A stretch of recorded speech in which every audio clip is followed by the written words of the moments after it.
This podcast discusses themes of mental health, which some people may find emotive, such as suicide or other adult-themed content. The information contained in this podcast is for entertainment purposes only. All views expressed are solely those of individuals involved and do not represent the opinions of any entity whatsoever with which we have been, are now, or will be affiliated. The information is not meant to diagnose or treat any mental health condition. If you're experiencing mental health symptoms, we encourage you to contact a mental health service within your community. If you're experiencing a mental health emergency, please seek the relevant support and interventions by presenting to your local accident and emergency department or contacting the relevant emergency services. You're listening to the Men's Mental Health Podcast, The Man Hug.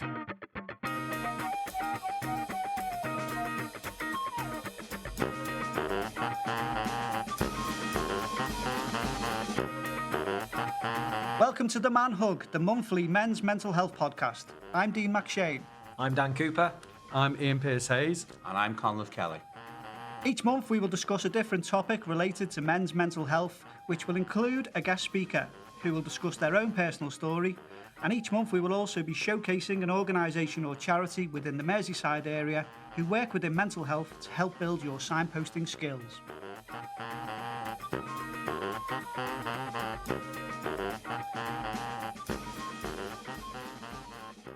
Hello, welcome to this month's Man Hug. This month we are focusing on the theme of gym culture, which we'll be exploring the good, the bad and the ugly when it comes to this topic.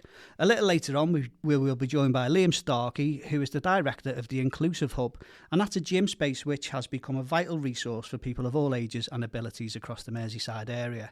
First, we're joined by Sam Gelling, who is a fitness coach and has joined us to talk about today's topic from a personal experience point of view. So, Sam, welcome to the Man Hug. No, thanks very much for having me on. Honestly, it's an absolute pleasure. I've been so excited for this. Amazing. That's nice to hear a guest who's excited and enjoying this. But honestly, we're really made up to have you because you're such a specialist in this area from like that living and breathing point of view. And I know that a lot of people will get a lot of new knowledge from today's podcast. So we definitely. can't thank you enough. So the first thing, just tell us a little bit about yourself. So as I said, fitness coach. I've been deep in the fitness industry for nine years now. I was an accountant, believe it or not, before that. Stuck behind a desk and thought, no, this isn't for me. Got back into rugby after a sort of a gap between my teens and like 23. Obviously realised at that age, most lads need to get in the gym. I was still 6'4", but probably about 90 kilos, so it didn't suit me. Got into the gym and was probably addicted to it since day one. With my accountancy background, I always loved numbers, and once I started getting into the gym, progressing numbers, I was like, oh, this is a bit of me, this. I moved out of accountancy and into a supplement company based in Liverpool, T Nutrition, where I was helping with the finances there with my finance background, and that led me more into the sports nutrition. People start asking you more questions. They ask about your experience, and that's when I looked at personal training from there. And that led me quickly into the bodybuilding scene. It was pretty easy, supplements, training, bodybuilding. And I absolutely, I took to it like fish to water, honestly. Like, as much as there is pros, cons for all bodybuilding, I loved it. I still do love it. There is, again, like everything, good side, bad side, but I love bodybuilding. I love what it teaches people with the right guidance, with the right education. Bodybuilding is, I think it's something that there's something for everyone in there. Even if you go into the niches of even gymnastics, CrossFit, the high rock sort of thing that's massive at the minute, most of the foundations do come from general strength training and bodybuilding. And people sort of neglect that because bodybuilding's been there for so long. Everyone goes back to Arnie and even before that.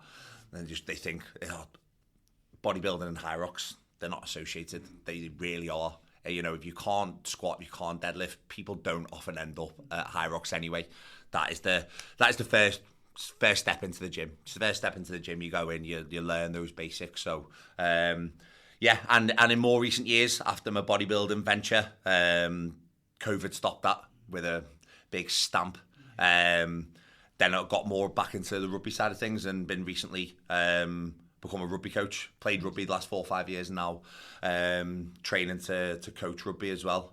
So that's me in a short nutshell. Brilliant. That's great. So one thing we've wanted to openly talk about on the Man Hug for a while is the use of anabolic steroid use.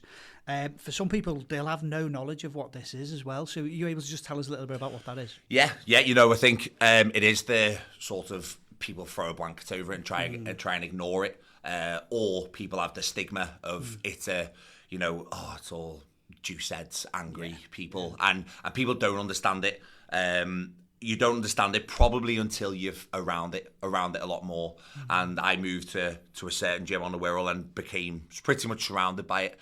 And you've got to learn very quickly. There are people throwing advice at you left, right, and centre. Some of it good, some of it bad, some of it from a good place. They see what you want to try and achieve, and social media in particular puts a massive push on how people should look. And people are topless 24/7, and you're looking at these specimens of people going, that's what I want to look like. And unfortunately, the answer is 9 times out of 10 is anabolic steroids. I started using when I was 23. First competed in my first bodybuilding show. Was deep into a dieting phase and was hitting a wall. I was absolutely toast. I was out, and someone introduced me, said, you could use some anabolic, use some Clen, use some T3, and I'm like, okay. I did my research. I've got Crohn's disease as well, you see, so I didn't want to just throw something into me. Flex Lewis, 7-time Mr. Olympia at the time, has ulcerative colitis, a very similar illness. So I read a few forums about him, and obviously he's absolutely ginormous, 230-pound lean muscle at 5'5", I think he is. He's a big fella. His forearms are like my quads. He's huge. So as I read some of the forums on him, and I was like, okay, he's doing it. Hopefully not going to kill me. So I used them. I won the show. First place. Down in, was that Darlington? Yeah, Darlington, the first show. Terrible drive. Storm the whole way there. I had fake tan on. I was sweating in middle of July. Storm and sweating, and I was like, no, maybe this isn't for me actually. But yeah, won the show, and yeah, that was me gripped, and gripped into steroids as well. Gripped into the bodybuilding world. You look at so I did men's physique, which is pretty much the leanest, less muscle mass. You wear board shorts, and you go, okay, what's the next step up? And then it's classic bodybuilding. Then the next one is open bodybuilding. You're sort of looking, okay, how much size, how much muscle do I have to put on to get to that size? And the answer's a lot. So to get to that stage, you are talking about taking, serious amounts of steroids at the age of 23 as well. I'd only been training, I'd say properly, 18 months. Any advice I would give to people, you need at least 3 to 5 years of proper training, proper nutrition, proper guidance before I would sort of recommend someone look down that route if that is what they want to go down. And I would only recommend people go down that route if they are looking to do something competitive with their life. If you're doing it to look good in Ibiza, I think people's intentions are often in the wrong place. But each to their own. People do things. They do things all the time. Drink, take drugs, smoke, whatever you want to do. We all have our things. So I'm not right to tell anyone that they're doing things wrong, but it's my advice, and it is my advice that I've always given as a coach. That probably one thing I do wish is I had a little bit more experience under my belt before using them. But that's hindsight, here we are now anyway. Yeah.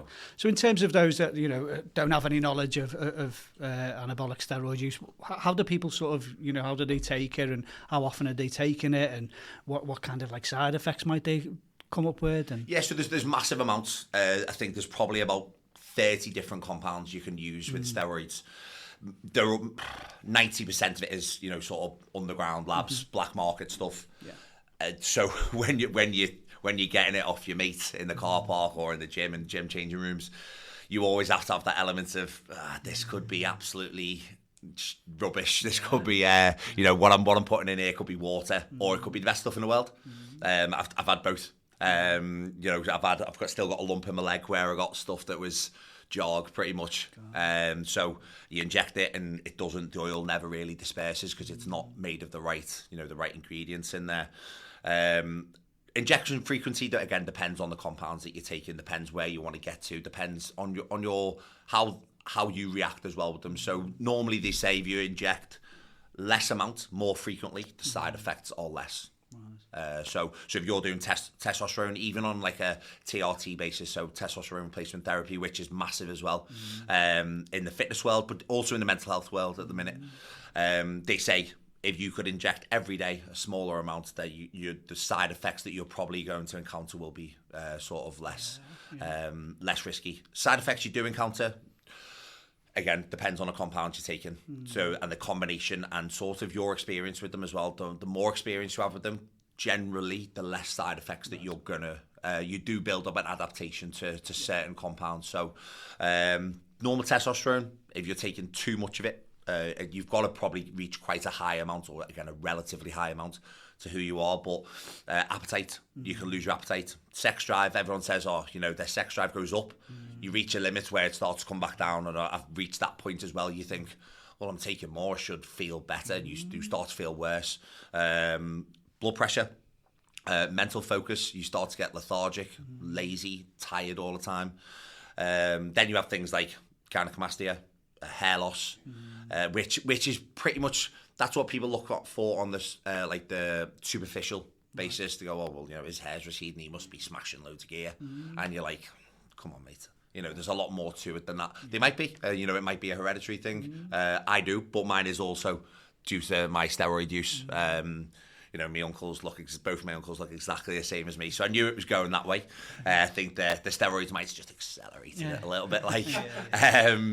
So on the and then spots. People have that spots, but again, what you're genetically predisposed to, sometimes there's not much you can do about that. But generally, they say with steroids, what you are predisposed to, it just does. It gives it that sort of like super drive. It, if you're an angry person, an anxious person, a nervous person, it just makes you a little bit more. I don't think I've met someone where they take steroids and the next day they're normal. The next day they're the Hulk smashing things up. But yeah, I have met people where you think you're an anxious person, it's probably not right for you. And again, I'd always give someone that advice. I think for the general public, their awareness of it has always not been great. As you say, it's a bit sort of a taboo subject, isn't it? And even within the gym sort of world, a lot of people just don't openly talk about it. But I think the BBC programme that was recently on, I don't know if you've seen about the lad and dad from Wales, and they were selling it out of their barn, weren't they? And they became millionaires. But, and though some of the moments in it were very funny, it was very much like Breaking Bad in Wales, you know what I mean? There was a really serious point of, I think he was an influencer, a YouTuber, and he ended up having a heart attack from steroid use. And I think it was the first time then where the unaware public, for example, were going, God, I didn't know how dangerous this can be. Because as you say, people might just associate it with roid rage or whatever people have already had it with. But the actual impact physically and mentally can be huge if it's prolonged use, can't it, But yeah, prolonged use, definitely, and I don't know who that was, sort of, who died from the heart attack in that instance. But there was a bodybuilder, Dallas McCarver, who died, I think, the year before COVID, 2019.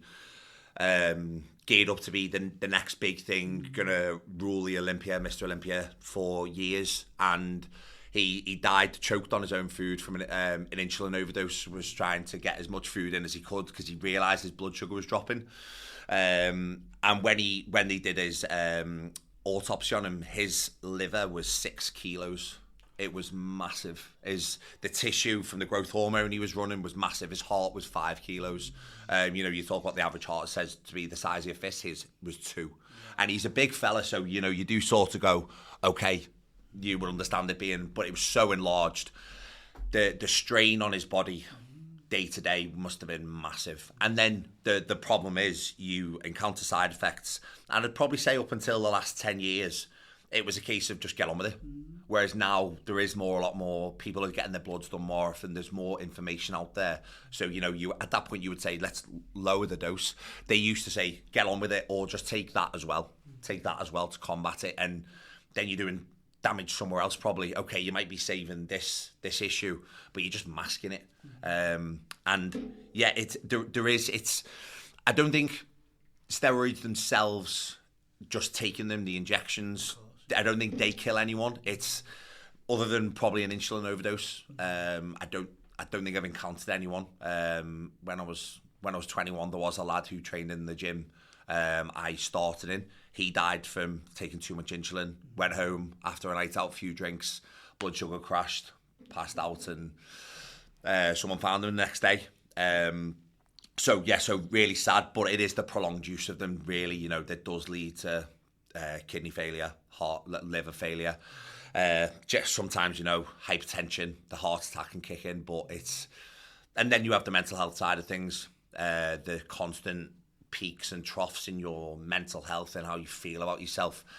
That's the biggest risk if unsupervised, if you are just a lad taking gear by yourself. You haven't got a support circle, you haven't got people to talk to, you haven't got a coach, you haven't got a partner. The mental health side of things are often the things that creep up on you sort of out of nowhere, and before you know it, you are in that hole of, I'm completely by myself here. Yeah. In terms of that, if you had concerns for people, what kind of support would you be able to direct them to? The main thing I always say is come off the steroids. Yeah. You've got to.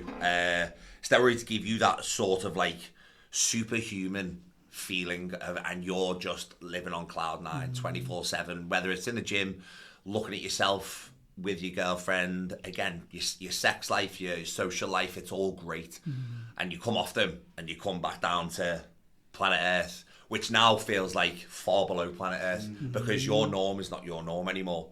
And you lose 20 pounds of muscle and your sex drive plummets, your energy plummets, you're tired, you look at yourself, you're flat, your top doesn't fit tight anymore, and you're going, shit this, I want to be back on cycle, I want to be back up here, and it takes a long time to get back up there. And if you don't have people surrounded with you, what is the actual support there? I don't think there is much, because doctors very much fob it off as you've got a bit of anxiety, here's some sertraline. That doesn't do nothing. No. Again, especially when you're balancing, the hormones that are in your body are already trying to balance themselves out. They're counteracting each other anyway. Here's another, an SSRI thrown in the middle, which is not going to help many people. I think physical human support is the best thing for you. People who are honest. I like to think of myself now, through my experiences, as one of those honest people who will just say, this is what you need to do. There's not many people like that around there, especially when you are dealing with bodybuilding coaches, because they want you to look good. They don't really care sometimes about how you feel. I think it's a really good point, because we've had this huge gym boom over the last however many years, haven't we? Gyms are growing on a massive scale in membership, but the additional support that's often needed is always lacking behind. And I think you raise a good point, because me and Conleth just did a little bit of a search a couple of weeks ago. I mean, let's see what's out there for if anyone is struggling with steroid use in particular, where they can go. And there's literally nowhere. It's like it's under that umbrella of addiction. The only area around you, which I'll talk about later, is and that was too historical. Yeah. Because of me working with it, I think of the general public. If they went looking for it, they wouldn't have been able to find that place in particular. No. We did speak to a part of one of the mental health trusts, and they're setting up a new service at the moment, but it's just starting. So it's interesting, because there's definitely a bit of a gap there, I think, for people who are struggling with that. And as you say, it's great when you've got that support within the gym, but not everyone will help you. No. So it's, if you're alone with it can be extremely difficult, can't it? Yeah, definitely. I think because it is such a taboo, and sort of people want to pretend the problem's not there. But the problem with the fitness industry as well is the fitness industry has also tried to pretend it's not there. The likes of you set up so many, let's say, fitfluencers, they're called now. They say, I don't take steroids, I'm natural, and they're lying to people. This lie stems from the top. The supplement brands, buy our supplements, you can look like this. Sorry, but you can't. There's probably less than 0.1% of people in the world who genetically can look like that, without sort of the performance enhancing drugs, as they're called, on that, like, sort of, again, under that umbrella. So people are already, the second they get into the fitness game, they're living a lie. They're, like, how they think their journey is going to go, it's not. And my job as a coach now, you often hit that point after 3 to 6 months, people where are like, oh, not where I thought to be. I'm like, guess what? None of us are. You know, none of us are. Like life doesn't work like that. And they start looking, well, I've seen so-and-so on Instagram and so-and-so on YouTube, and he looks like this. And like, okay, well, again, do you know him? Do you know his training split? Do you know his diet? Do you know his full background? If you don't, how can you expect to look like him? It was one thing, going back to the reference before with Flex Lewis, that when I was competing, and I was like, Flex Lewis, that's who I want to look like. When I met him and realised he's 5'5", Welsh, been training since he was 14, why am I comparing myself to him? And it hits you in the face, and you go, oh, what an idiot. what have I been chasing? What have I been chasing? And that's what you have to instill in people now is chase the mirror, chase yourself, chase them progress photos, chase yourself on the bar. That's all you're trying to improve on. You're as who you were yesterday, what you lifted yesterday. If you can beat them two things, you'll do very well if you continue on that journey. It's great advice, and thanks for being so honest about the steroid side of things. And I suppose we've focused a little bit on the ugly there, but what's the sort of like the real good positive things that not only you get yourself, but you actually see on a daily basis of people being in that gym environment? Yeah, like even with the steroids, I've seen great transformations on that side of things. It is the endless task of people and society now trying to be better, be more, have more. And yeah, okay, the steroids, that accelerates things. You can still make small improvements naturally. And that's it. You find that you have a client come into you and they've got a problem. They've got, I'm too lazy in work. I'm having issues with my missus. I'm not feeling as good as I was 10 years ago when I was 25. Now I'm 35. And you're just trying to get them to have some sort of confidence back in their life. Like anything, the positive spiral and there's a negative spiral. And they've probably come to me at that point where they're probably that negative spiral, they're too far away from getting back to what they think they should be. And you need to just sort of go, right, okay, well, rub that off that whiteboard because that's gone now. And we have to start some sort of positive spiral going the other way.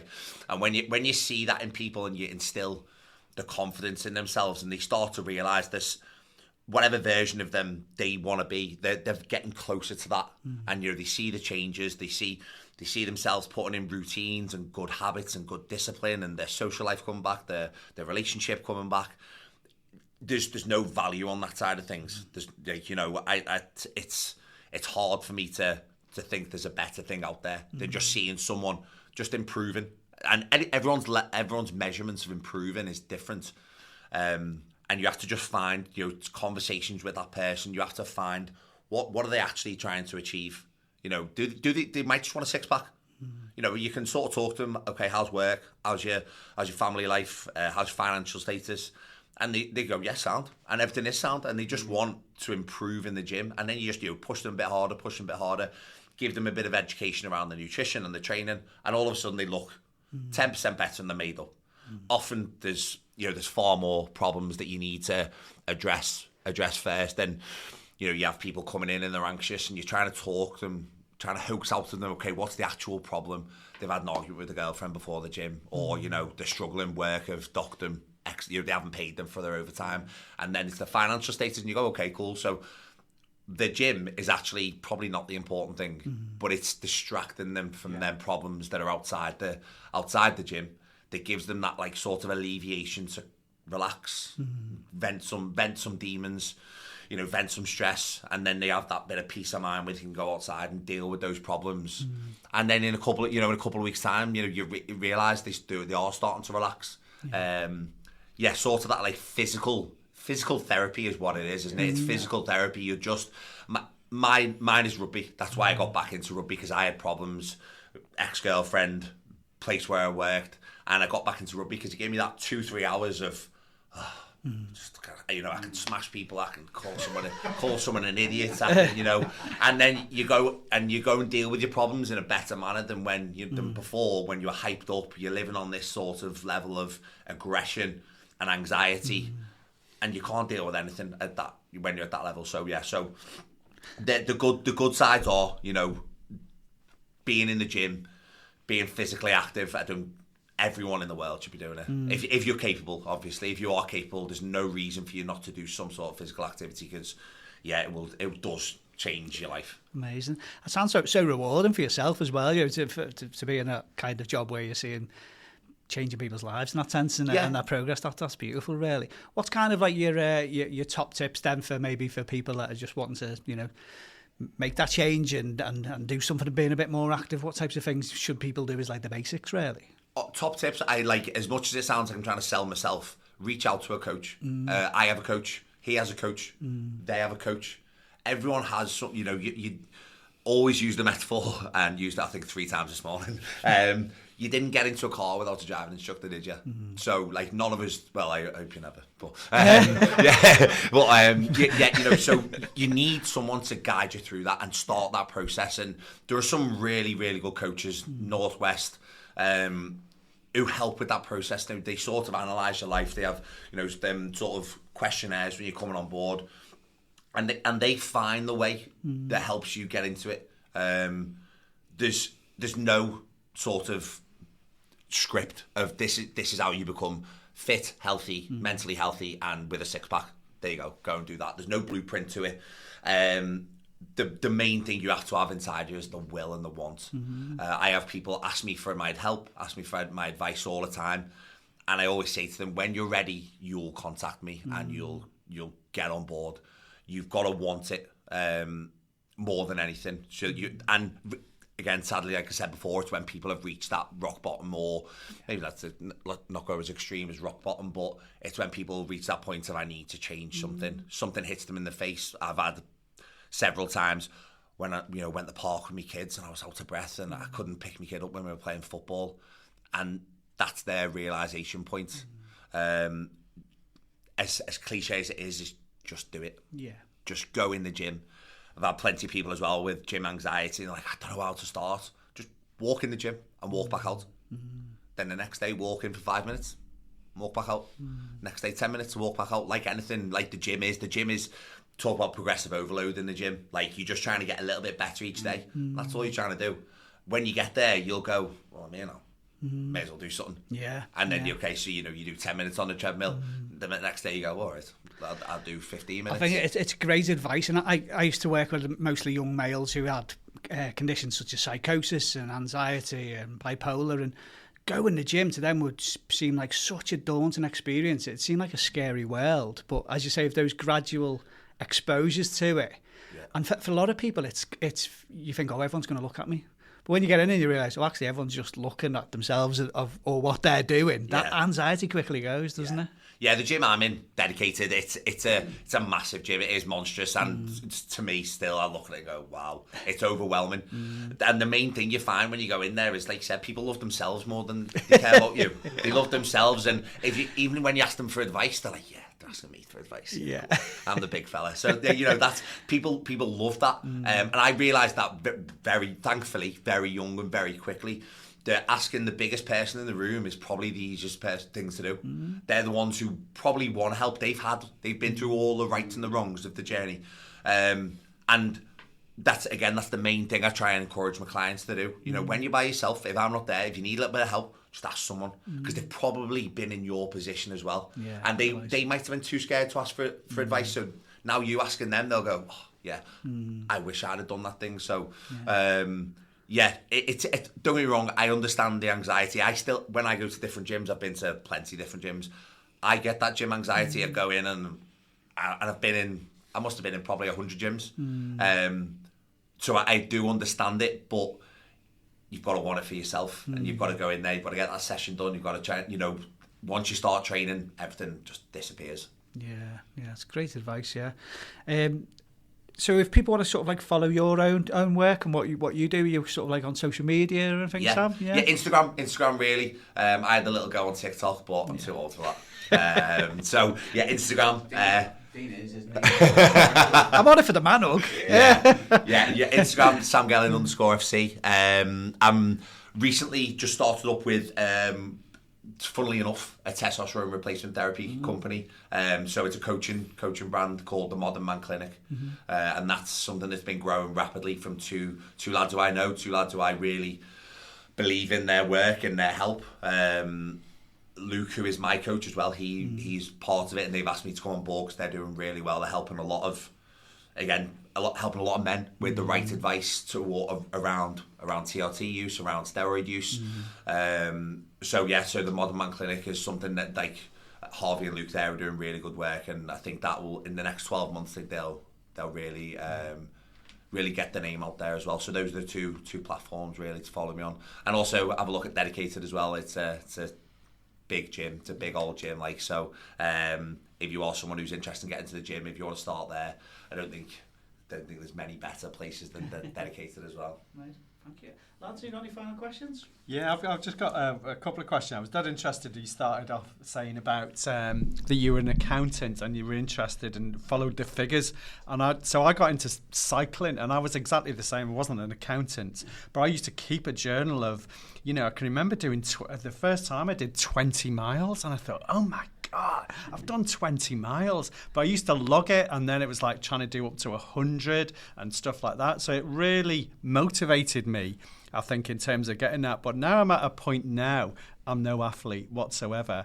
But what I found, and what I think you've mentioned as well, is about that mental health in terms of actually going out cycling. It's that well-being that comes of it. So now I will do those miles. I don't log them, and I don't like numbers. And I actually find there's a tyranny with that, if I'm honest. I actually found, and sometimes you don't do those miles, or they're harder than the miles that you've done before. And for me, the key thing for that, and whatever it is you said in terms like with rugby for yourself, for me it was the cycling, it's the well-being, and it's the mental place that you come into. So I don't really look at the numbers. I'm not saying I'm not interested. I am. You can't get away from it. But I don't log them, and I just know that it's find that sweet spot in a sense of just doing it for yourself and not. But you've got to get up there, and I think it motivates you. And it's not a criticism of that at all. It's what motivates you, isn't it, to get you out? No, definitely. I think I've been through both like sort of cycles of them of I love the numbers, then I hate them, and then I love them, and then I hate them. And I think that just shows as you go through your own journey what matters to you. It gives you that sense of reward. You see the numbers improving, like you said, when you first start, wow, 20 miles, 30 miles, 40 miles, 50 miles. Then you reach a point where you go, okay, well, I'm happy with my life, I'm happy with my health, I'm happy with my physique, and the numbers don't matter as much then. And then all of a sudden you realise, let myself go here a little bit, I've had too many beers on the weekend, let's get back to the numbers. And you go, okay, 50 miles, 60 miles. Like, it's that sense of progression, but other areas of your life progress as well. You have to balance everything. I, again, always speak to clients and I'm saying, all we're looking at is our life is a series of cogs. Sometimes one is more important and sometimes something else is more important. And when that physical one is most important, we just have to turn it up a notch and we just dial in on it, and it goes to that top of your priority list. Like you said there, the main focus I think lots of people get into the gym to is for like that mental health, that mental clarity, mental space for yourself. That it's that sort of it's rehab for your brain more than anything. And I think when that and looking at yourself, sort of look at body dysmorphia, when them two lines blur, and when people get sort of that like negative connotation with the gym. What was initially to help them get fitter, get stronger, get healthier, look better, now has gone too far. It's peaked and it's coming back down, and they're looking at themselves too much. They're looking at the food too much, and they're going, oh well, now I hate going to the gym. Now I hate going to the gym. And that's toxic then. And so it's a very fine line. It's a very fine line, and keeping them sort of them things separate about, okay, well, what's my physical. What do I want for myself physically? Where am I going to be content? And what do I want from the rest of my life? Having them, sort of parameters, like very specifically set for you. They might be by again your partner, or they might be by work. But you've got to balance them out, like, because you don't want them. Like you said, don't want the gym or any sort of physical activity to become toxic for you, because it's a slippery slope. You're going to mention about my steps, aren't you? Monitoring my steps. Any other questions? Yeah, I got a question. You want to go down? I'll go first if that's right, yeah. All I was going to mention is what you just said about the balance. Make sure you get that balance, and I think that was the main thing I picked up from what you're saying. Yeah. I've also found that really enlightening, because I what you've been talking about there is not what I expected you to be talking about. I thought you'd be talking about the fact that you perhaps talk differently about steroid use, but what you've done there is you've been so open and honest about what steroid use is and the importance of doing things appropriately and again getting that balance right. I'll talk about it a bit in more later on, but a friend of mine is currently going through that journey through coaching and monitoring, and I think that's another key thing, isn't it? Would you say that monitoring of testosterone levels and other levels now is more mainstream than it was, say, 15, 20 years ago? Yeah. So it's been done in a more safe environment. I work in practice, so I kind of...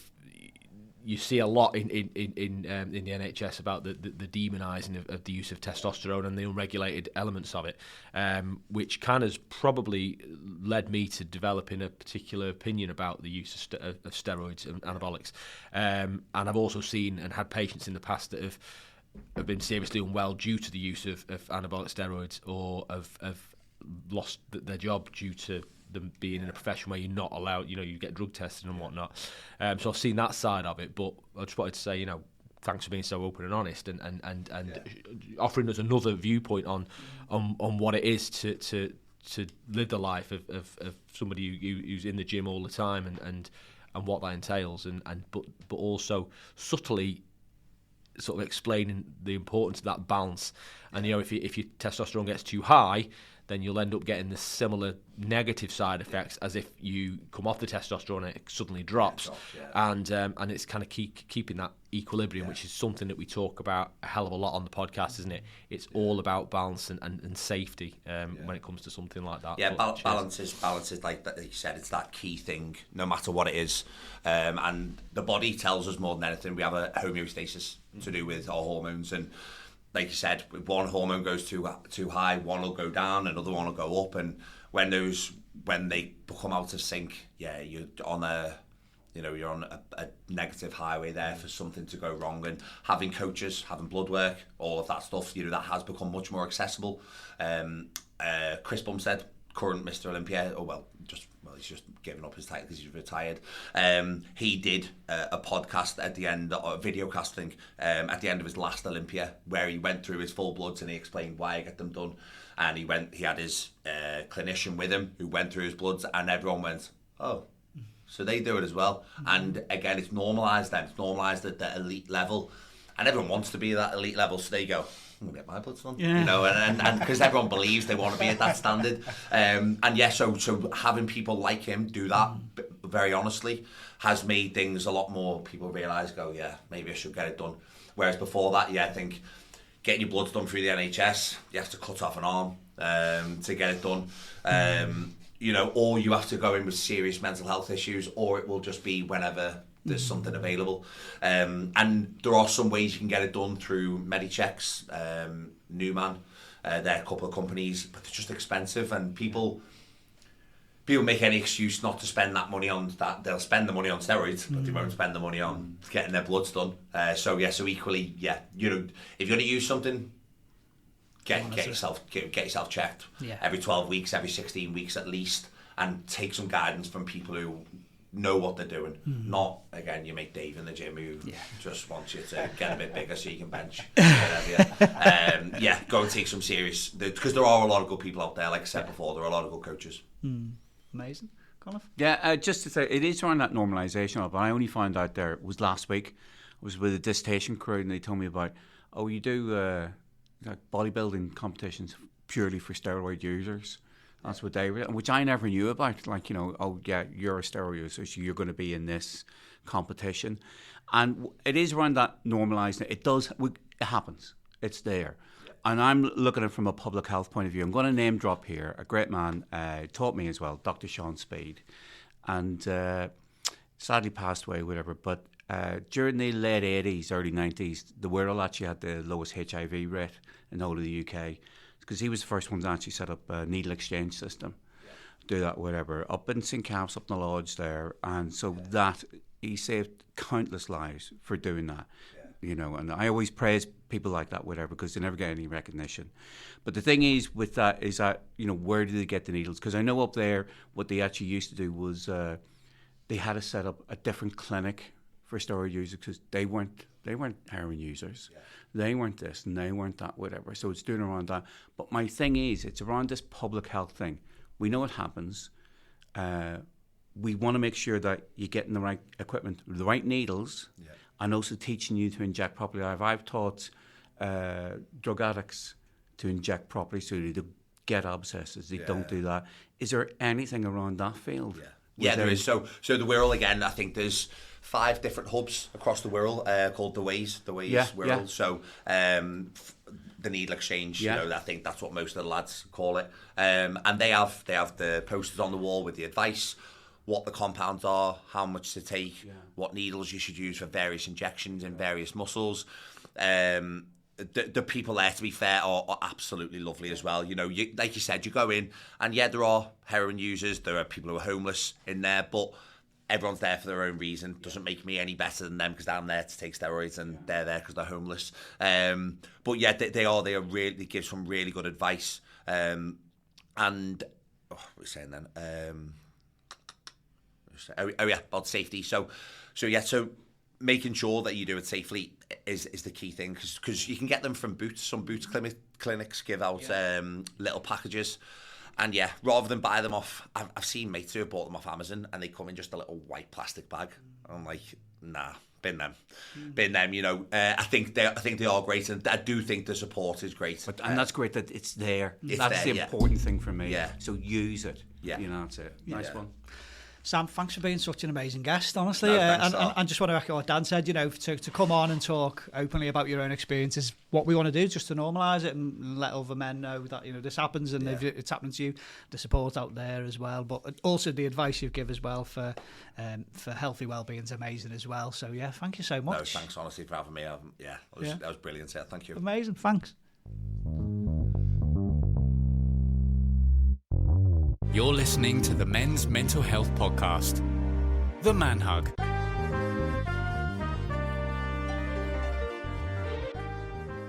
So the theme of gym culture, we could have spent hours talking about fitness and well-being, topics such as male hair loss, steroid use and its impact on the brain. The list is quite long on the things we've wanted to discuss for a while on this theme, but personally I wanted to mention a little more about low testosterone levels, or age-related testosterone deficiency as it is known.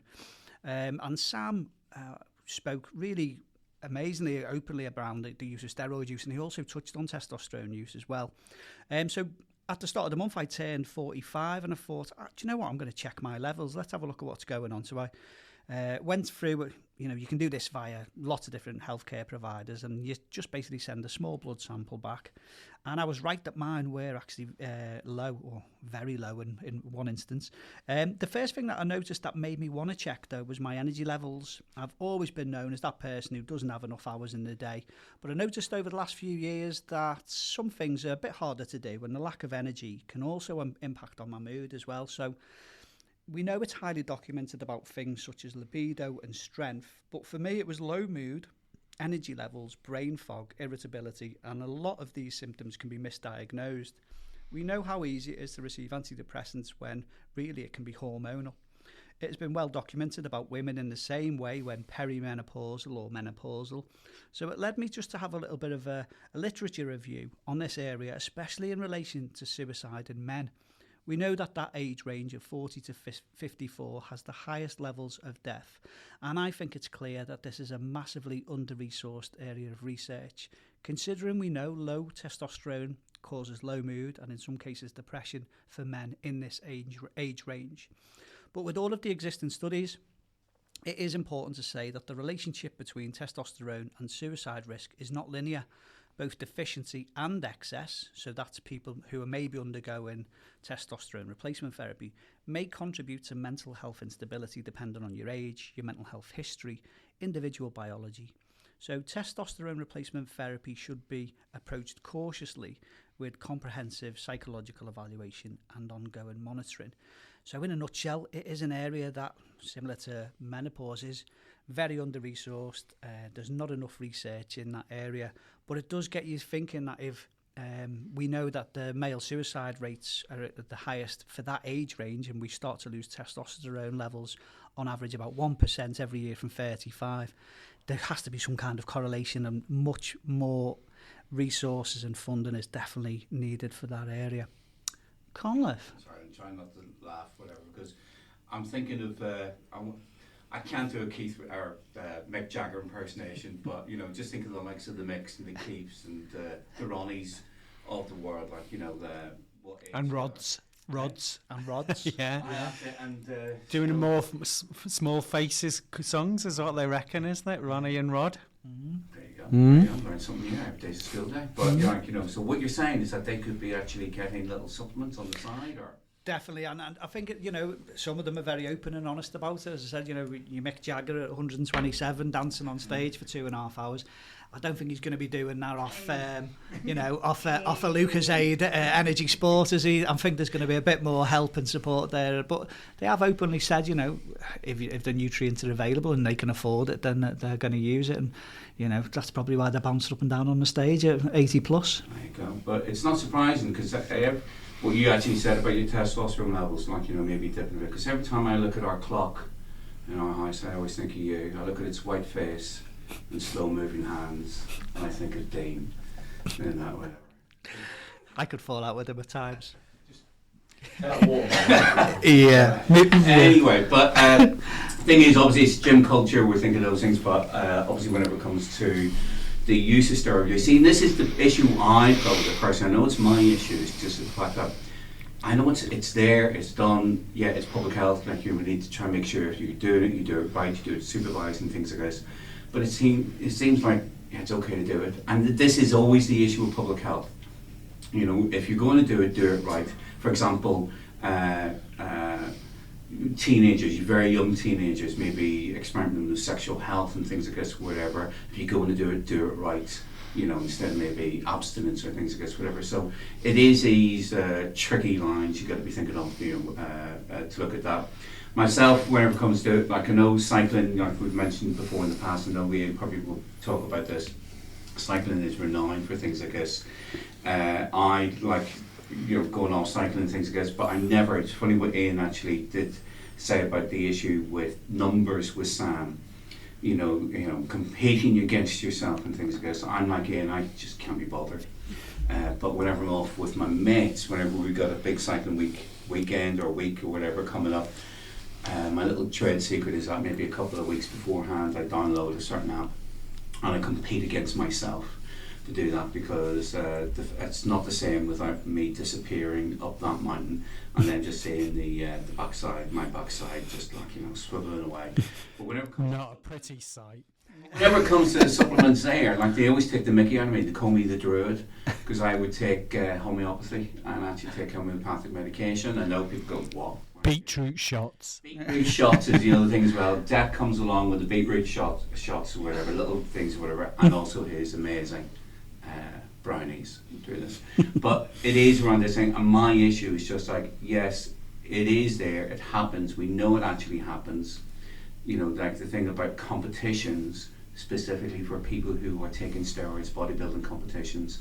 I only found that out, like I said, a week ago, and I went, what? Like, you know, but it happens, you know, so it's best not to ignore it, and best actually to look at it. You know, that public health thing is just like primary intervention to try to stop people going down that route, primary, secondary, tertiary. So yes, okay, tertiary levels is just like, okay, you are doing it, you're into it now, you're possibly hooked to it, and the sad bit about it is is it that addiction in a way? You know, as we said, you know, sadly, whenever people may be on taking steroids, the only services that can be out there are addiction services, which is, you know, is that the right people to actually go to? Oh, yeah, that's me. Beetroot shots, love it.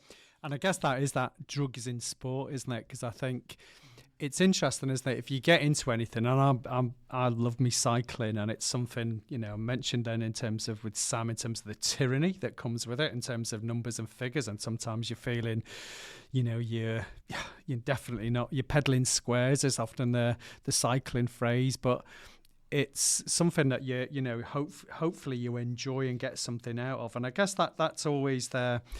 I guess the contradiction in a sense, when it's then for like performance competition, then that's when you'll see the misuse then in terms of drugs. And I think there's no sport. Cycling, particularly or especially, is renowned, isn't it, for drugs. But there's no sport. When you've got that competition, prize money, whatever it is, even in amateur sports, you get that abuse in it in terms of that sense. And I guess that's the problem then, isn't it? That you're missing the point then in terms of that exercise, or forgetting what that exercise is about and the importance of that. And I guess historically, that the Greek word for gymnasium, I think it's gymnasium, is about dancing naked. And it comes back to this idea of this, the chiseled human form, about that grace and beauty that we have. And you think in terms of politics, the Hitler Youth, the communist and the Eastern Bloc, in terms of all this performance that comes from. And I guess then now, if you look at my generation, the sort of baby boomers, then it's not the gym is, I guess, not saying it's new, but it's not something. Generally, my age group, men tend to go, and women are sort of reluctant to go. Women are obviously increasingly going more. But it's the younger generation, the Generation Zers, that are really taking...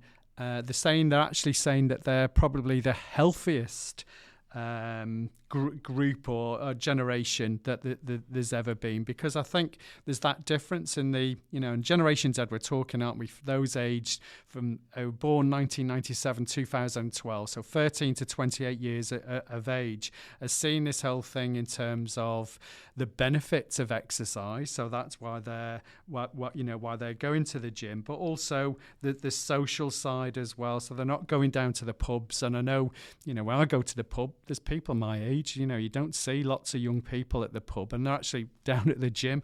And the figures are actually saying it's something like 9.9% of the population. That's 11.5 million people are going down to the gym, and a lot of those are the Generation Z, the younger people. What's interesting in a survey of young people that go into the gym, they asked, why do you go to what motivates you to join? 83% cited improving their physical strength and fitness. 76% said it was about boosting their mental well-being, including tackling anxiety and depression. And they're things that Sam actually talked about in terms of that mental well-being.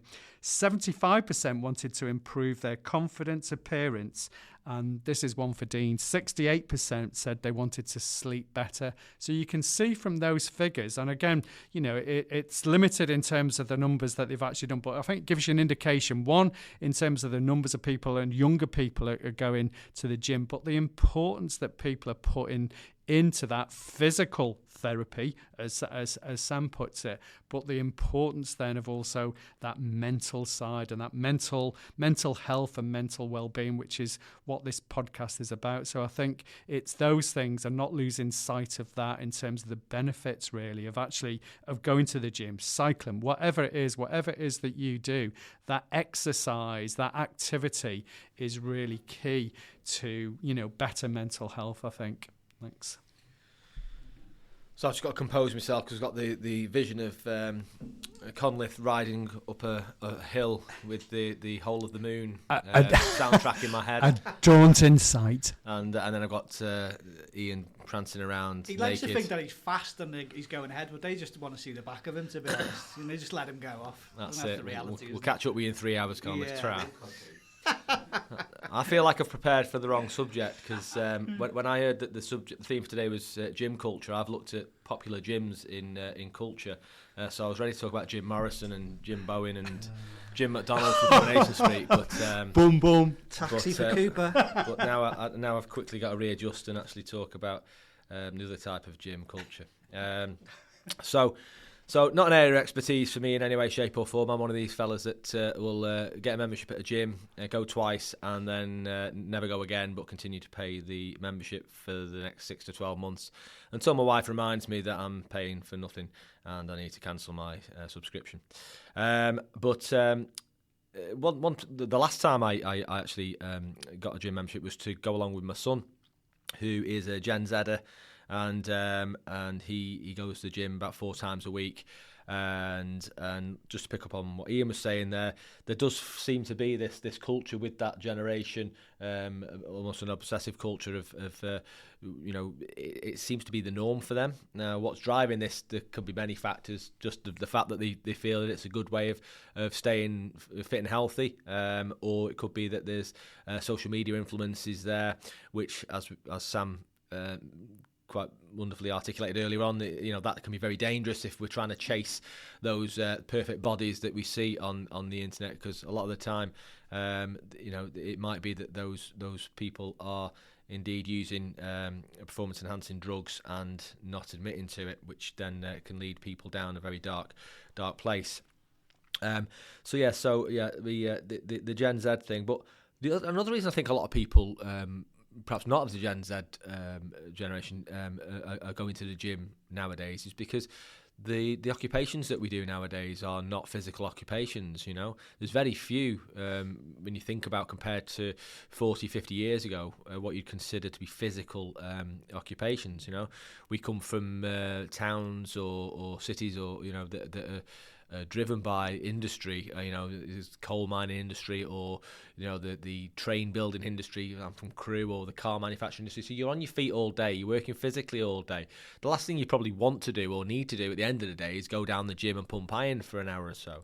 So there's that to be considered as well in the rise of why people are accessing the gym and whatnot. With regards to say, it's not an area of expertise for me, but I do have a good friend who is very much into going to the gym, and he goes most days. And I had quite a frank conversation with him. His name's not Frank, by the way, but I had a conversation with him a couple of weeks ago when we were out together. And I noticed, I'd not seen him for a couple of months, and he'd lost a lot of weight in that couple of months. And I said, "What's going on, mate? You've lost a hell of a lot of weight." And when I say weight, he was quite muscly. And he kind of explained to me that he was starting from scratch. He said that his methods of bodybuilding and building muscle weren't an appropriate way of doing it, and he felt that he needed to do it in a more controlled and managed way. And as a result, as this conversation went on, he said that he had been taking performance-enhancing drugs, but he'd been doing it in a way under supervision where he had been, like Dee mentioned, been checking his testosterone levels, noticed that they were slightly low level to normal range, and therefore I sort of started to take the supplementary testosterone. Despite him telling me all this, I was still quite worried about him, in all fairness, because of the stigma and the culture associated to the negativity around steroid use and whatnot. But then hearing Sam speak today, it's given me a little bit of reassurance, I suppose, that this is a common thing and within the bodybuilding environment. And the main thing is that balance and not, making sure that it is monitored. I suppose from my clinical background, you do build up these sort of opinions about certain aspects of society, and I've probably developed quite negative opinions about the performance enhancing drugs. And as I mentioned before, I think I've seen patients in the past become very unwell and looked after them on intensive care due to ailments associated to overuse of testosterone and performance and steroids. And also seen people with regards to their mental health who've been using steroids for a prolonged period who may have lost their job because of steroid use and whatnot. So there's definite dangers out there and definite risks associated to it. And I'm not sitting here to say whether steroid use is a good thing or a bad thing. I suppose that's down to the individual, really, at the end of the day, particularly after everything that Sam said today. But one thing I'll finish on is I asked my friend, to give me two good things about going to the gym and two bad things about going to the gym as to what it offers them. And he said that the mental health benefits for him are one of the key factors, and the fact that when he looks good, it makes him feel good. And I think he got to the point where he was looking in the mirror and not liking what he saw. I'll talk a bit about that in a second. But now he's feeling that if he's building that muscle in the manner that he wants to build it, and he feels that he's seen an improvement, and it helps his mental health benefits. And also that regular activity, that regular exercise gives him a more mental clarity and focus. and because he's working out and he's thinking about what he's putting into his body with regards to muscle building, etc., he's less likely to eat rubbish and drink, too much alcohol and things like that. He's more conscious about what kind of foods and drinks he's taking.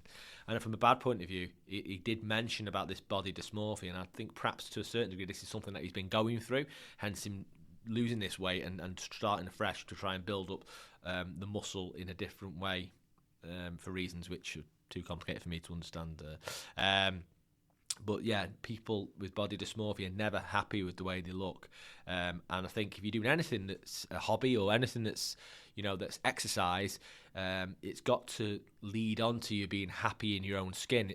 Otherwise, there's no point in doing it. If it's going to make you feel worse, and I think Conlif's touched on this in a few times in the past, where he was jogging to the extent or running to the extent where it was having a detrimental effect on his health. Then if it doesn't make you happy in your own skin, then something's got to change. You need to look at why that's the case. Another bad thing he says that and we touched on this, and Sam mentioned this earlier on. Chasing progress too quickly. Seeing what's going on social media, looking at influencers and thinking, why am I not that big? And then that leading you down the route of performance enhancing drugs in an uncontrolled manner, and then obviously the effects of that we've discussed. And just to pick up on what Dean said with regards to the under appreciation for the steroid levels within people over the age of 35, and the correlation between that and suicide levels within the similar age group, surely needs more research. Surely the penny must drop. Davina McCall started banging the drum about 15 years ago about menopause and the fact that it was underdiagnosed, not diagnosed in a timely enough fashion, and women were becoming perceived to have severe depression when in essence they were premenopausal, perimenopausal, or going through the menopause and perhaps a younger age than normal, and we're not getting a diagnosis and the treatment and support needed. Well, we're not even at the stage of routinely sort of talking about what I'd probably call the menopause with men of a similar age, or with men who are getting to the late 40s and mid to late 40s and all of a sudden have no energy, no interest in things that they used to be interested in, and spiraling into a level of depression that they may have not experienced previously. That the penny isn't dropping that this could be associated to their hormone levels, and until we recognise that and start testing and monitoring this, then the suicide levels may continue to be as high as they are, and it's something's got to change really with regards to men's health from that more hormonal point of view. We need to attack mental health, men's mental health, from many different angles, and this could be something that needs research and looking into further. Definitely, Dan. I couldn't agree more with you. It's a really, really important thing, isn't it? And it's something that needs a lot more investment in and resources. One of the terms that you used there regarding your friend as well, looking into a mirror. When I watched the documentary that I mentioned before around the use of steroid use, one of the guys in it refers to the term bigorexia. And that's basically someone with muscle dysmorphia. So no matter how much steroid use, they still feel like they're small and skinny. They could be absolutely massive, but they don't never feel that. So they end up using more and more. And as Sam said, the impact of that guy on his physical organs is just horrendous. So it is about knowing that there's psychological support out there for people, because, just in the same way we've spoke about eating disorders in the past and getting that early intervention, it's imperative that people go and access support at that right time. Amazing chat as usual, boys. Loads to think about, and obviously more things we'll discuss in the future. But we're going to have a short break, and then we're going to be joined by Liam Starkey to talk all things Inclusive Hub. You're listening to the Men's Mental Health Podcast, The Man Hug.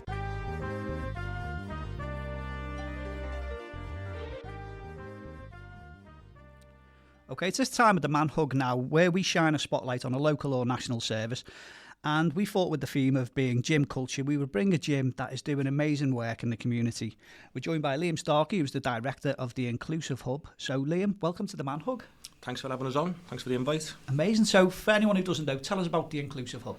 So the Inclusive Hub is a space really where people with additional needs, life-threatening illnesses or severe mental health issues will come to exercise and to feel part of a community really. We started back in 2016 from a boxing gym.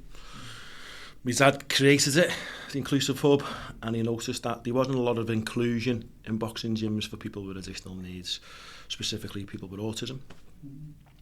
So we left the boxing gym after sort of volunteering this time to create a session once a week on a Saturday morning. And it became quite apparent that through inclusive fitness, fun-based boxing, it was helping people not only with autism but with additional needs, you know, in terms of like life-changing sort of results that we were getting. So after a short period of time, we developed a program where we were supporting young adults and young children with additional needs through inclusive sport, inclusive boxing, and we grew and progressed over the years. To fast forward to where we are now, we have our own facility. We have about 3,000 people registered to use our service. We work with about 10 schools across Liverpool, specialise in SEND. We have 10 community programmes, so we respond to our community, not just through inclusive fitness, but through workshops, through education, through mentoring. And now, as I say, with 10 programmes in place, we're seeing on a daily basis the benefits that having a space where people of all backgrounds, all natures, all abilities can exercise freely, and the results of that are overwhelmingly positive. Wow, what an amazing thing, you know, from that little idea to this huge sort of like, group of people that you now support. It's incredible, really. Oh, thank you. I mean, a lot of the team that we've assembled over the years, they've all got lived and experience like me and my dad, we work with. And me originally, I was in a job, and as I started volunteering my time at the hub, I was going through bad mental health issues, a bad relationship breakup. I started volunteering my time, and it was not only empowering the people that we were supporting, but it was giving me a reason to get up in the morning. And you can see the change of just giving you time for someone who may be non-verbal, or someone who may not be able to talk, someone who may not be able to walk, and just giving an hour of your time and then seeing them each week progress. It's empowering. It's an unbelievable feeling. But yeah, to where we are now, I mean, for me, it's my full-time job now. It's my dad's full-time job. We've assembled a massive team, and we support thousands of people just out of something that me and you may find quite simple, just giving you time, but it's evolved now into a big community force around Liverpool. Amazing. What have you noticed from your time there? What activities work best? You mentioned boxing. Is that like one of the biggest ones? So that was how we started. That's how my dad started the sessions. It was the empowerment factor of being able to hit, not someone else, but hit a pad, hit a bag. That feeling that it gives the person that taking part is huge.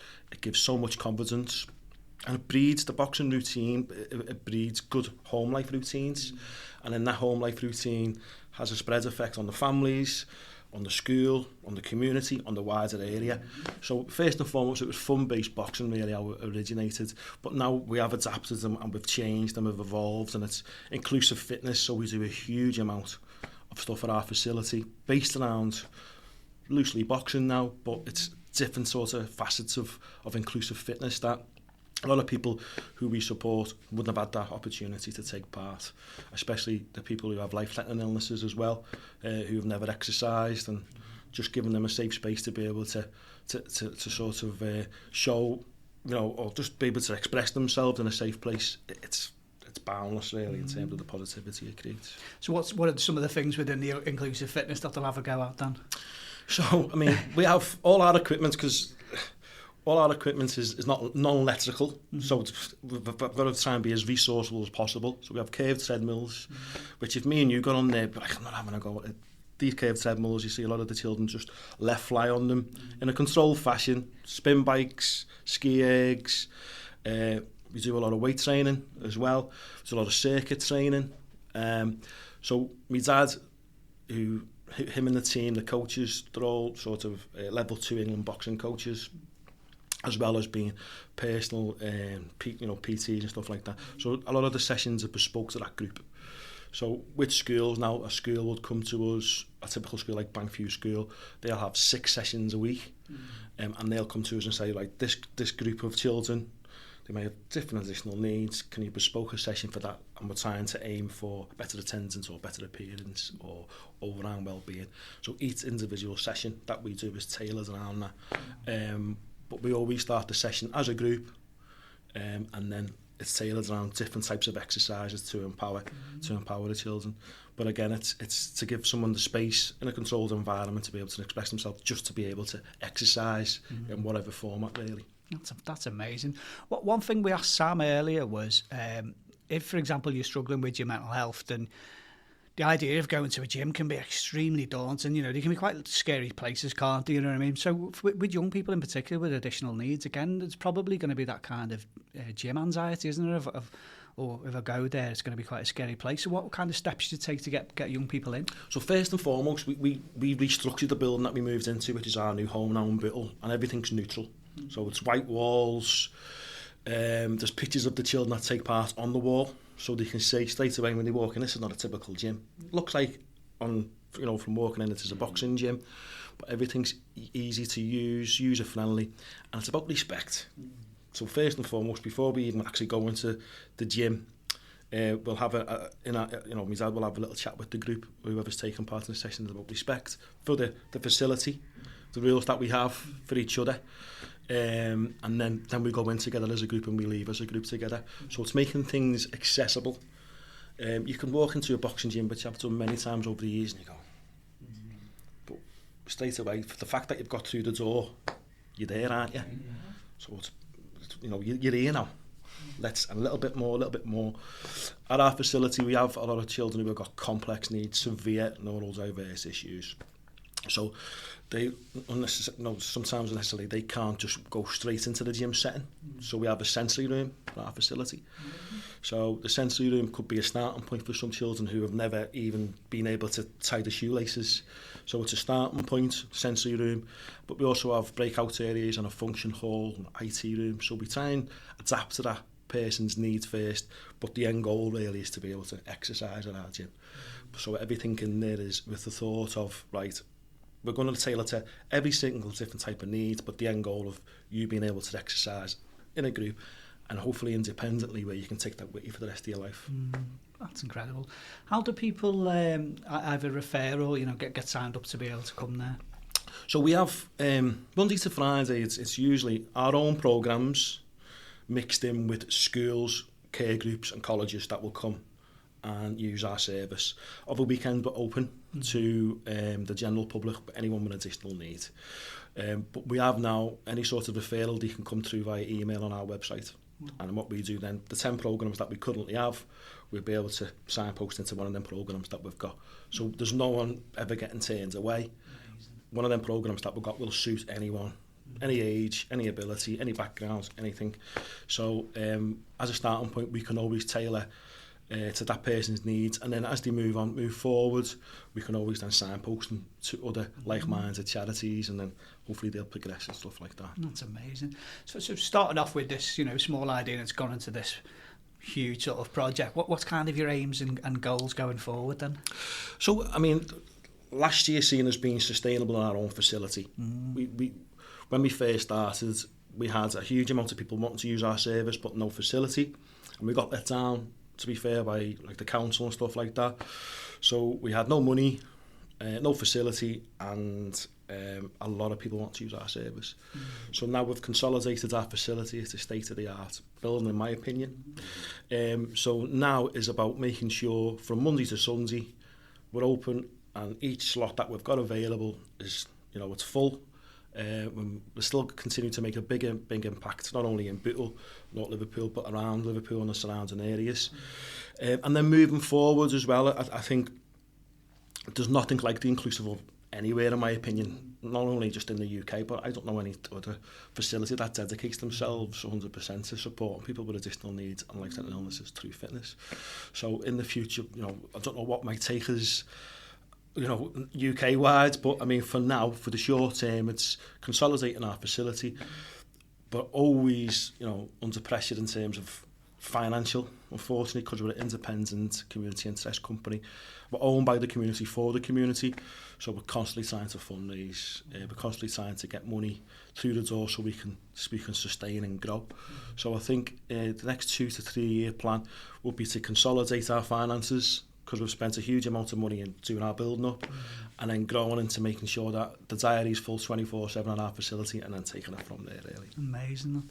We'll come on to the funding in a minute, because it's always something we always try and highlight for all charities and organisations. But just wanted to touch on something you said there, because what you said, what you've got is so unique, isn't it? But you have a blueprint now, don't you, of something that works, a model that works, which is so inclusive.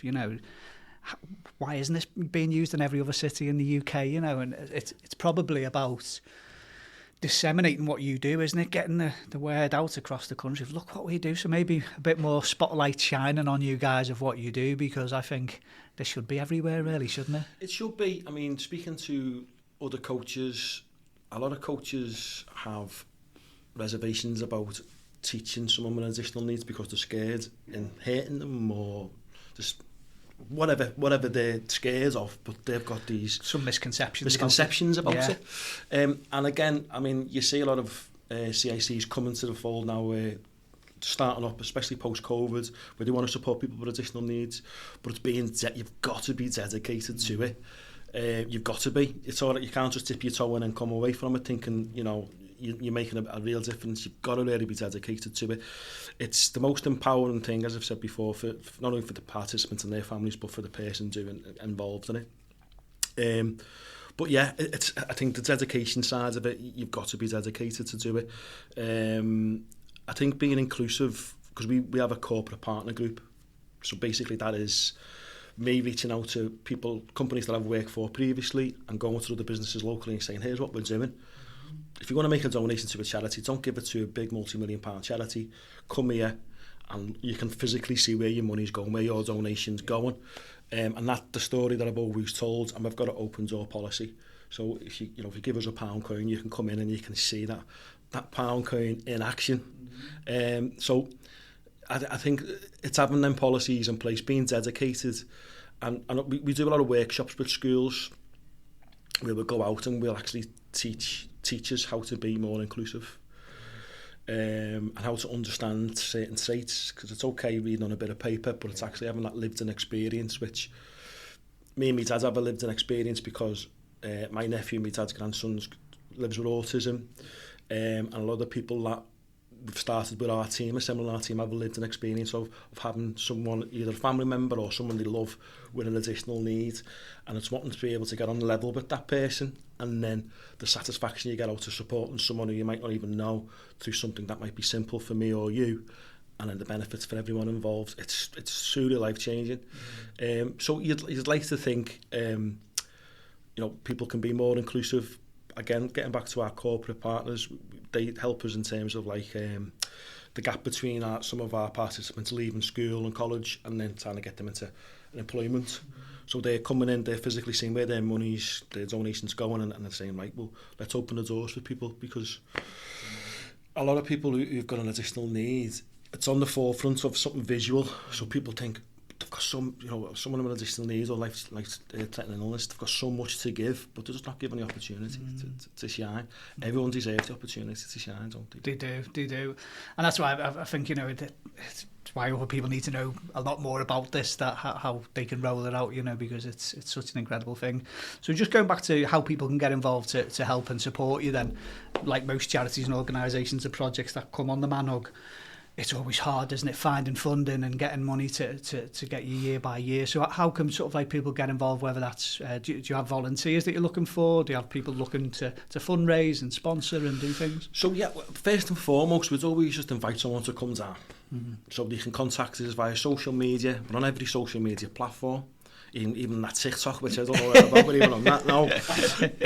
So we're on every platform going. We're quite prominent. We're lucky to have quite a few thousand followers on each platform. Our our website is available, and just contact us. You'll come through to me and my dad, and we'll invite you down and we'll have a little look. We do, the team now that we've assembled, it is quite sophisticated, the job that we do. So we do a food handbook initiative as well, so volunteers can always help in different aspects, different tiers. But in terms of fundraising, as I say, we are self-funded in terms of keeping the doors open. I know our corporate partner group help us greatly, but fundraising is massive. So we would invite someone to come in, have a little look. I'll go through the 10 programs that we've got. You can meet our participants, you can meet our families, you can have a look at the community that we've got around us.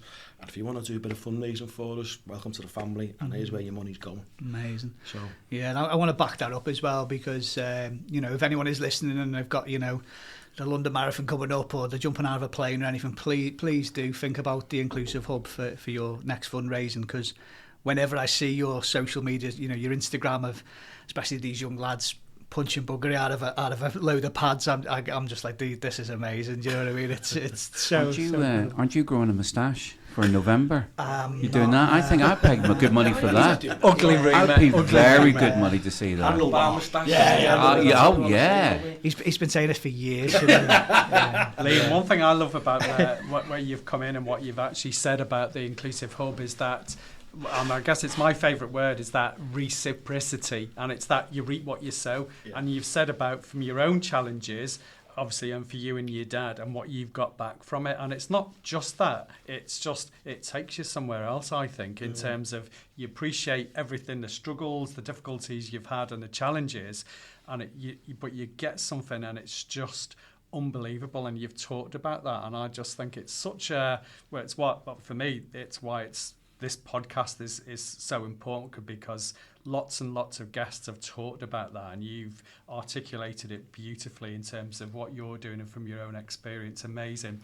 The last thing I want to say is that you've got a brilliant T-shirt on, and this is another fundraiser, I think, as well. It's the Transalpino, lads. Absolute Transalpino. It's the liver bird with the colours of the autistic spectrum. Where do you get your T-shirts? Because we need to get one each, so I'll sort that out. Yeah. Where do we get the T-shirts? So if you go on our website, we've actually got T-shirts on show by models from the Transalpino with different colours on there. We can join those models with their own T-shirts.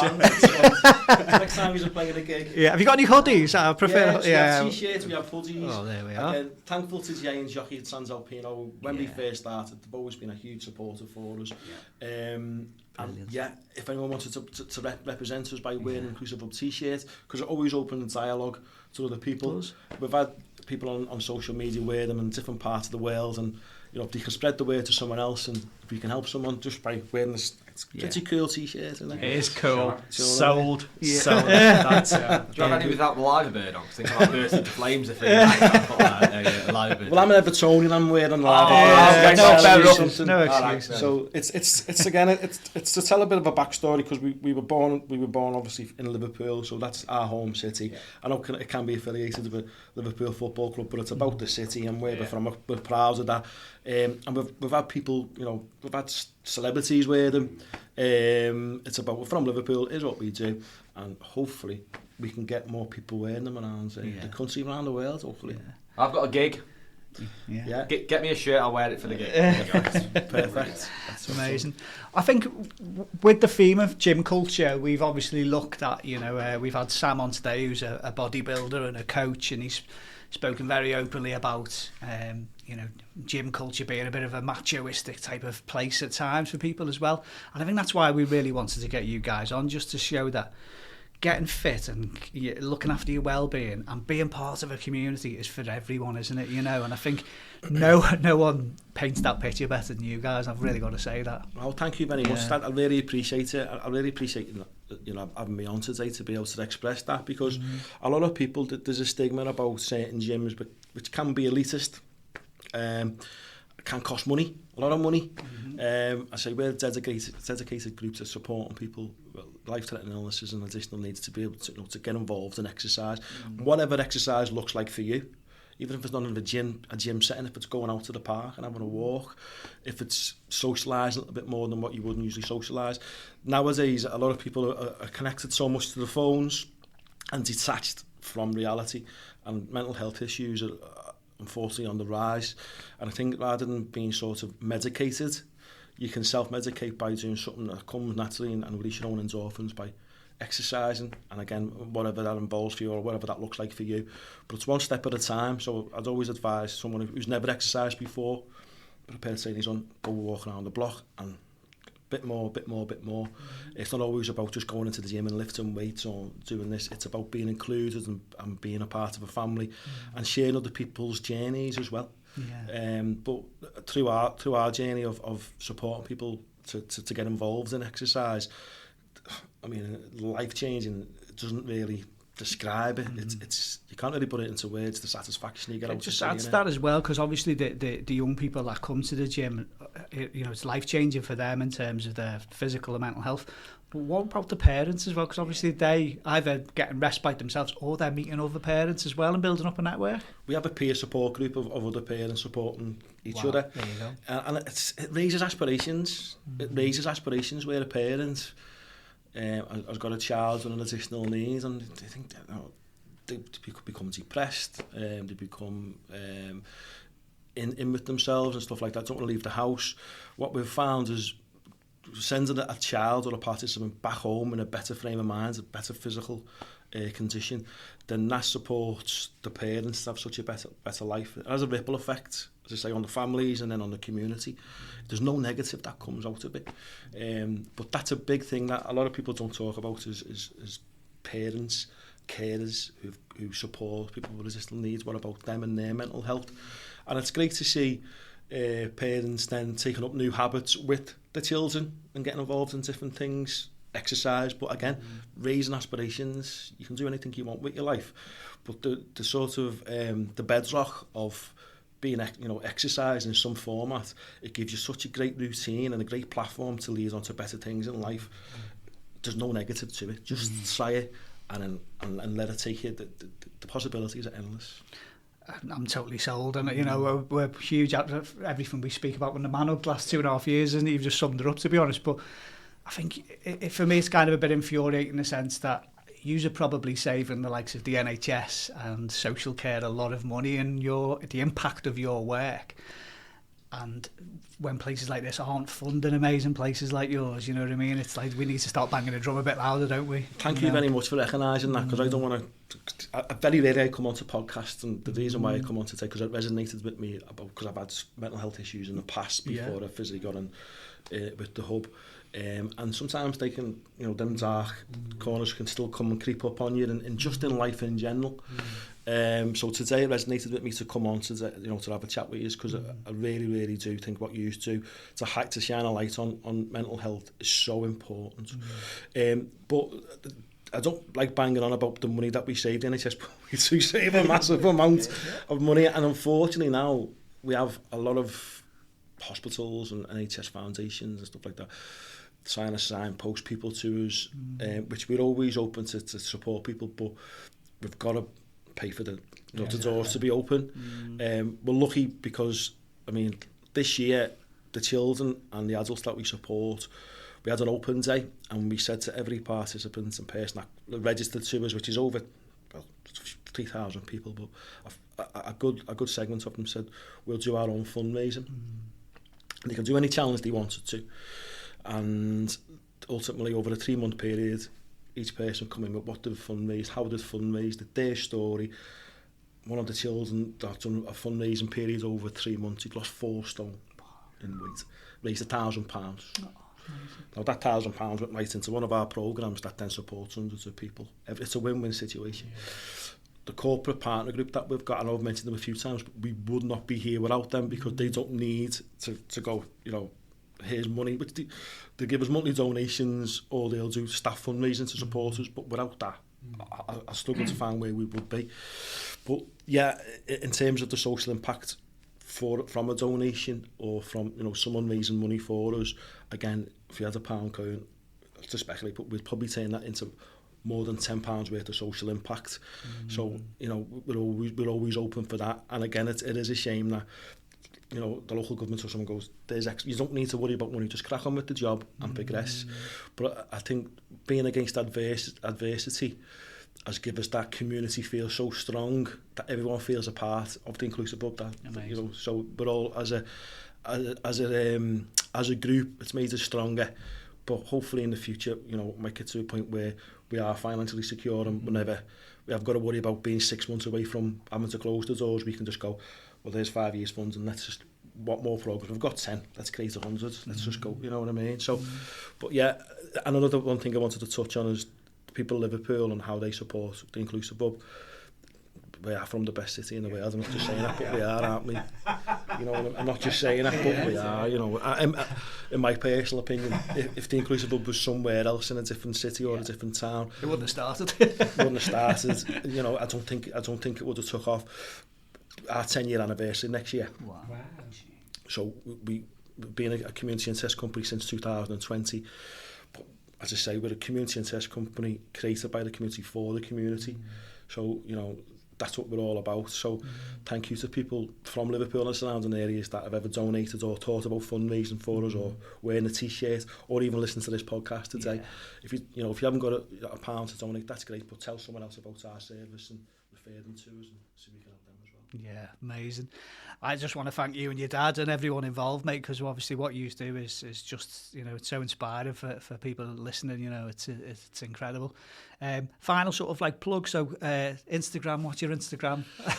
So Instagram is at the Inclusive Hub. Yeah, it's pretty easy. Yeah. You'll see our logo, and I'll just might go across on might not have any visuals, but you'll see the Inclusive Hub logo. But on Instagram, we're on Facebook. The Twitter handle is @Starkey034, so throwing a bit of a curveball in there for you. We're on TikTok. Our website is really good because it showcases a video from us from a few years ago, which gives you a little bit of insight into what we do. The video will give some testimonials from people that take part in our service, and also it's got a full list of how you can fundraise for us, how you can get behind us, and how you can contact us as well. Amazing. We're going to continue to champion you. We're thinking amazing. And hopefully we'll be invited to the 10th birthday party next year, because we love cake, don't we? Usually doing the gig, aren't you? Yeah, sign us up, we'll do it, yeah. Well, Liam, once again, thanks so much, and just continue what you guys are doing. It's absolutely incredible. And same to you guys. Listen, I'm a big advocate for what you do. I think it's massive, mental health, men's mental health especially. So thank you for doing what you're doing, and thanks for having me on the show today. Oh, thank you so much. If you or anybody else you know is struggling with their mental health, visit hubofhope.co.uk or download the app today and find local and national mental health support. So follow us on Instagram @The Man Hug Podcast.